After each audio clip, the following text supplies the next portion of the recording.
internet was a person, it would be a guy. Because it likes shitty memes and picks up girls on Facebook like if you think I'm cute. Comment if you'll date me. Ignore for Satan. Because we know what goes down in the DM. And you can find every cringy pickup line you could think of in the form of Jacob Sartorius' Twitter feed. Like, you're so cute, girl. Yeah, use a blessing. Retweet if you want to date me.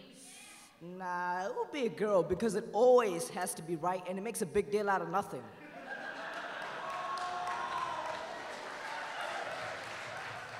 That's so sexist, though. Hashtag angry feminazis. Hashtag ignored.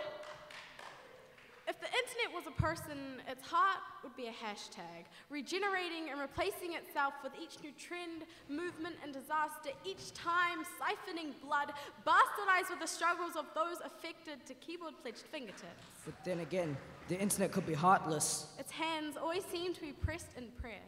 In a world where they teach us, don't judge a book by its cover, we instead judge it by its color.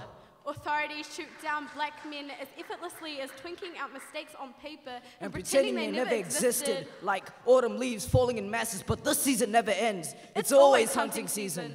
We live in a world where a gunman, an ambassador for the third world, shoots down innocent citizens as a form of retaliation. Tit for tat, tat, tat, tat with machine guns. Civilians are caught in the crossfires of war, with the people starting them, fighting them behind computer screens and tailored suits. Pressed and stiffened with power and privilege. They exploit innocent men to fight their wars. They call it service, they call them brave, then blame them when something goes wrong. Meaning the men that fight behind big titles never have to lift a finger further than their morning coffees while people are mourning coffins in war-torn communities.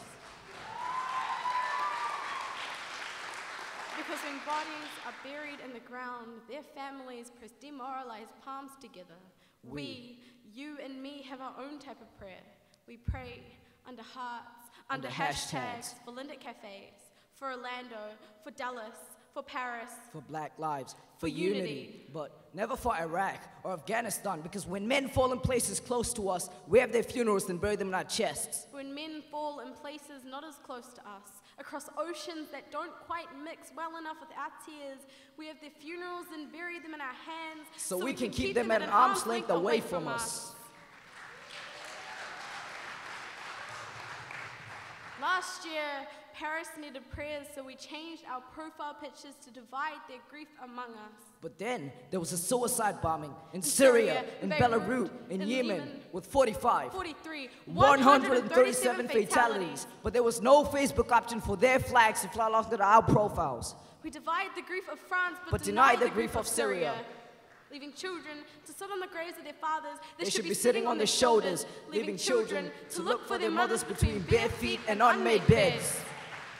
But to us, it's just another war zone, lost between feeds. So if the internet was a person, it would be partial. We pray for each other.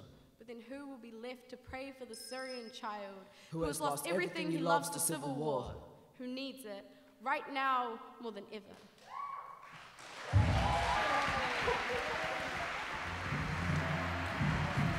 Sorry, excuse me.